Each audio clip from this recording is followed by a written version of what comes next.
Under the terms of Juba Agreement, critical national assets will be restored to the federal government control.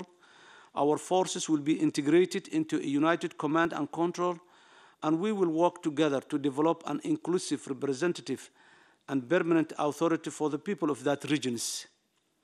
We urge the people and the leadership of Juba regions to sustain their commitment to building peace and good governance, and to set an example of which all Somali people can be proud of. I would like to reiterate here, the new leadership of Juba administration has proven a commitment and seriousness on that direction. We have begun similar processes elsewhere in Somalia, establishing interim administrations in Bai and Bakol, Lower Shabelle, Middle Shabelle, Hiran, and Galgaduud regions. We have engaged the authorities in Galmudug and Himen and Heb, as well as Ahlul Sunnah wal Jama'ah, to solicit their views and commitment as we pursue to win the goals of peace building and state building across South Central Somalia. Members of Parliament have also played a key role in all of those processes, working with their constituencies and serving as a critical channel of communication between the people of their regions and the federal government. With the good offices of the government of Turkey, we have continued our dialogue with the authorities in Somaliland, underscoring our determination to preserve the unity of both the Somali state and the Somali nation, not by force and coercion, but through negotiation, mutual respect, and understanding. Somali unity must be more than a rhetorical device.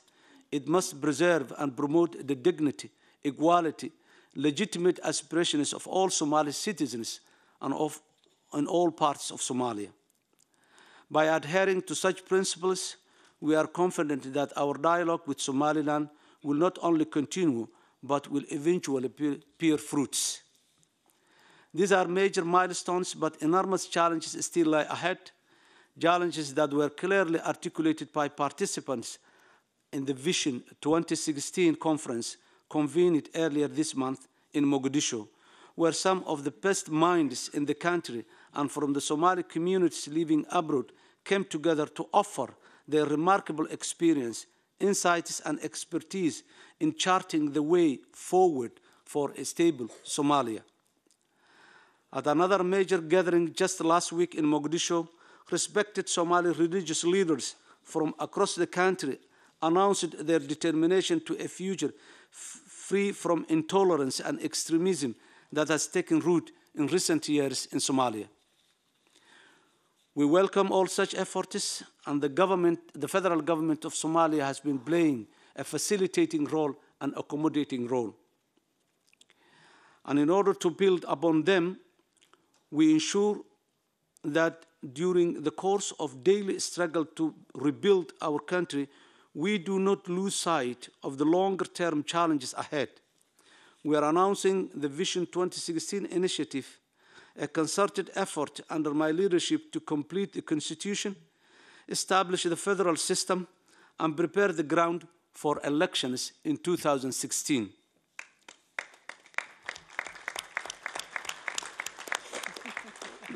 We will need a direction, determination, discipline, as well as the requisite human and financial resources if we are to succeed.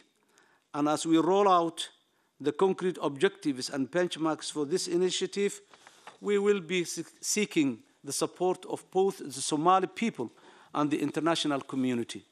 Excellencies, distinguished guests, ladies and gentlemen, finally, all the achievements that we are making on the ground require our collective commitment, determination, and unity.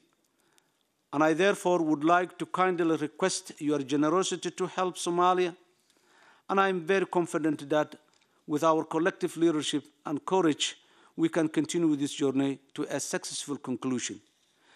The New Deal must deliver on the ground soon. It must not be a well-intentioned bureaucratic process that remains remote from the Somali lives. The expectation from our people is extremely and understandably high.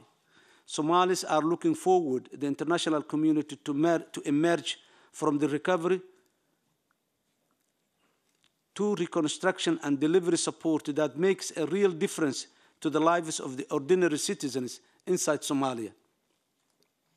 We must not let them down at this time. Assistance must be real and tangible, not abstract and theoretical. Somalis have given us their confidence as a whole, and as they turn to despair, to hope, we need to stand by at this critical time. I would like to share with you also the latest concern from among our people.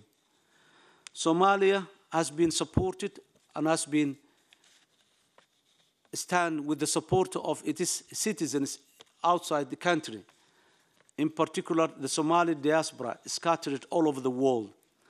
The remittance was the lifeline for the Somali people at the difficult times. Because of certain circumstances in the world of today, doing remittance business was becoming more and more difficult in recent times.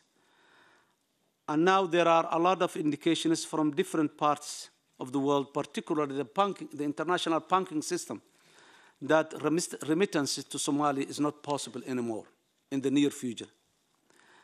That will take us back to a difficult situation that Somalia has emerged in the past.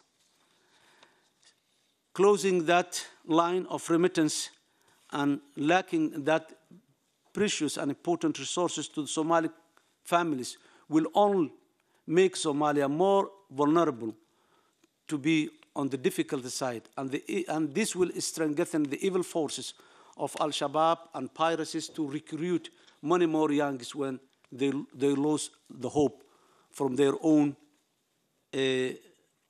brethren in the outside world, let alone the international community.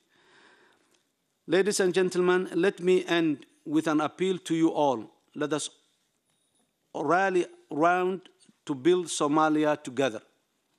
Let us make sure the compact revolutionizes the international community's approach to a country shattered by a war and ready to enjoy the fruits of peace right now. The best possible legacy of the New Deal is a new Somalia. I thank you.